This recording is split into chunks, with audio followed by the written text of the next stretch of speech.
Estas provações são para mostrar que a fé que vocês têm é verdadeira, pois até o ouro que pode ser destruído é provado no fogo. Da mesma maneira, a fé que vocês têm, que vale muito mais do que o ouro, precisa ser provada para que continue firme. E assim vocês receberão a provação, glória e honra no dia em que Jesus Cristo for revelado. 1 Pedro, capítulo 1, verso 7. E ainda existe pessoas que dizem que o cristão não precisa ser provado. Ou até mesmo aqueles que dizem que ele pode ser provado, mas tem um limite. Tem um limite, não pode ser com a vida. Deus prova até com a sua vida.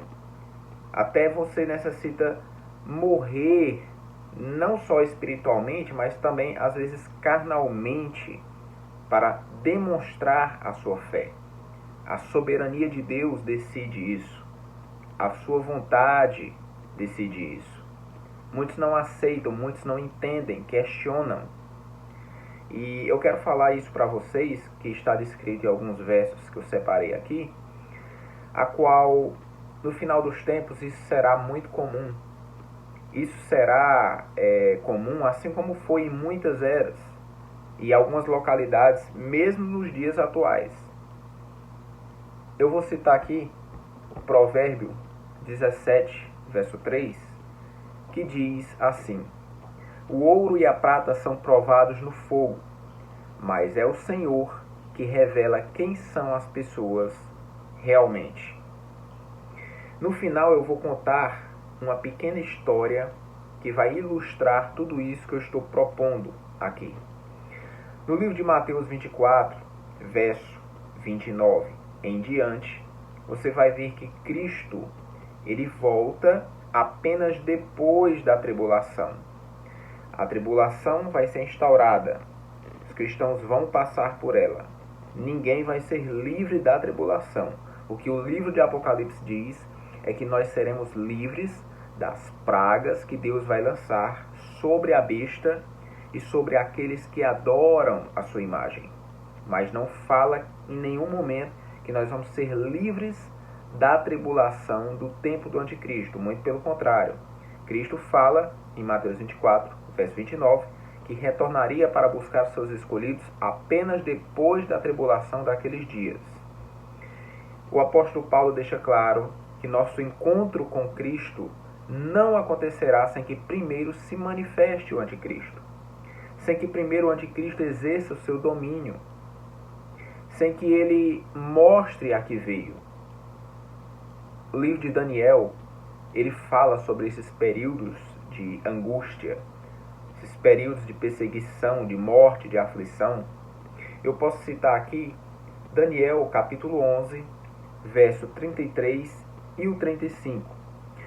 Os sábios entre o povo ensinarão a muitos. E nós já vimos que os sábios verdadeiros são aqueles que temem a Deus. Todavia, cairão pela espada e pelo fogo, pelo cativeiro, pelo roubo, por algum tempo. Ele diz no 35, alguns dos sábios cairão para serem provados. Ele revela aqui que a intenção de alguns desses sábios caírem, a intenção final é que eles sejam provados. E ele continua o verso dizendo, purificados, embranquecidos. A principal característica do salvo passando por uma provação, passando até mesmo pela morte intencional em nome de Cristo, é para o seu aprimoramento, para a melhoria de sua capacidade espiritual, de sua limpeza, de sua purificação, como diz o verso. E ele diz aqui, até ao tempo do fim, porque se dará ainda no tempo determinado. Você acha que todos esses profetas passaram isso por milênios? Grandes líderes de Israel, do povo judeu, apóstolos, grandes nomes da igreja, nem o próprio Jesus foi poupado da morte, da perseguição, do insulto, da zombaria, da prisão, da tortura. E aí vem muitos me dizer que Deus vai poupar sua igreja no final dos tempos. Não vai. Não vai. Você pode olhar e confirmar no verso 10 do capítulo 12 de Daniel, a qual ele vai dizer ainda que muitos serão purificados, embranquecidos e provados, confirmando o que disse no capítulo 11. Mas os perversos procederão perversamente, e nenhum deles entenderá, mas os sábios entenderão. Quem realmente é ouro vai brilhar nesse tempo, vai demonstrar mais o perfume de Cristo.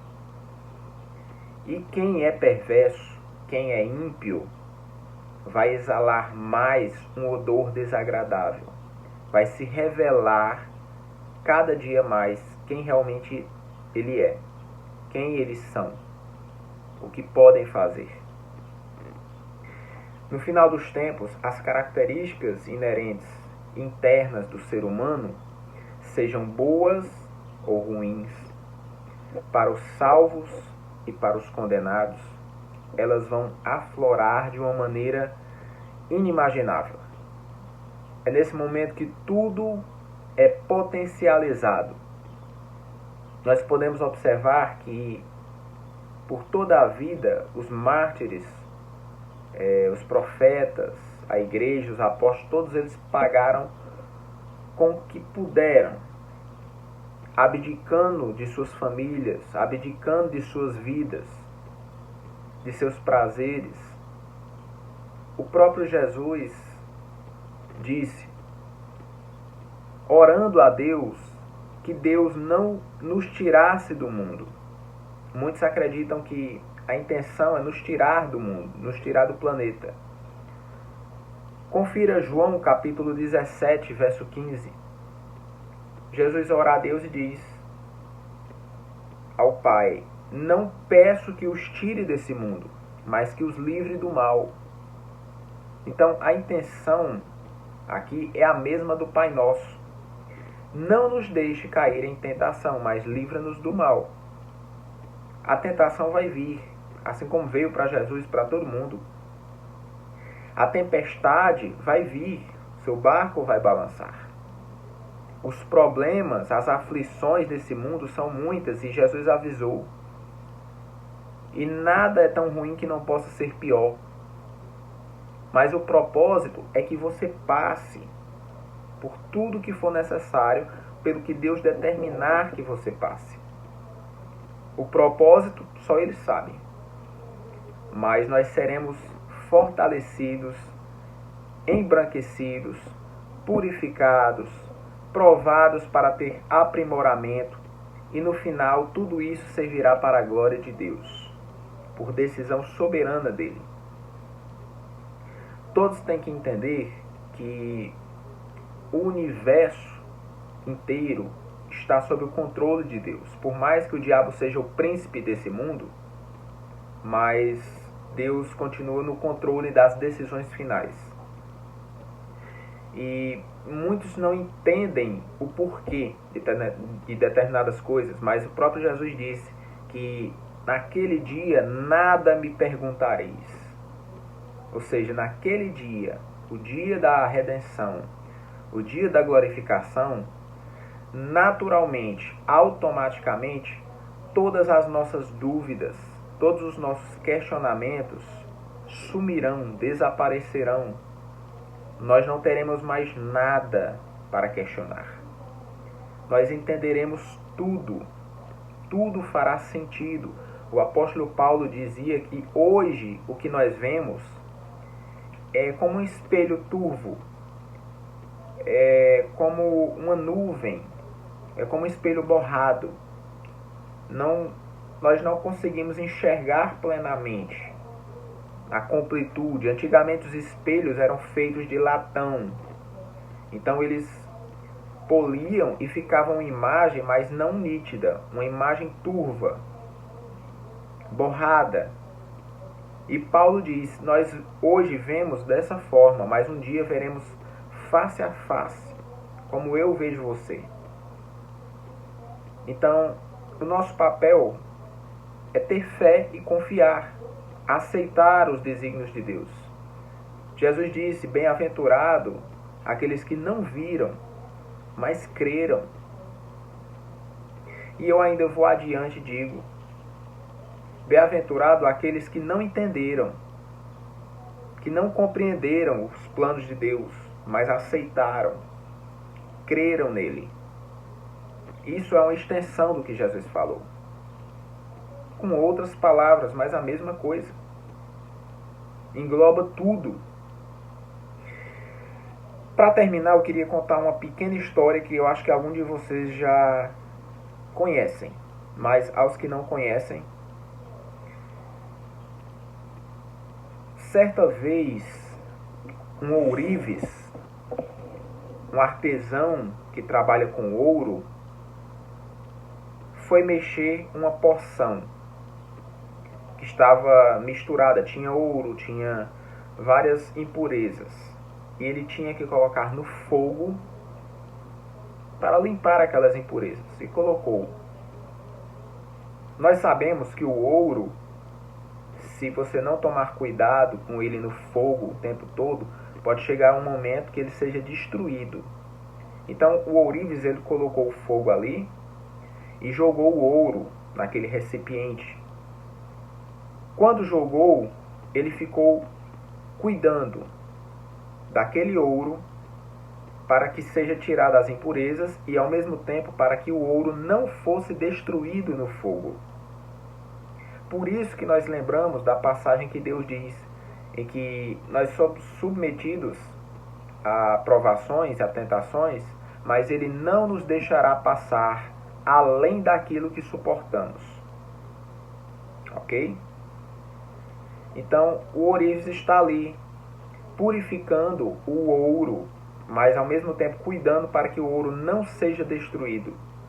Então, ele retira as impurezas no fogo da provação. E aquele que é ouro, além de ser purificado, ele vai apresentar uma outra característica.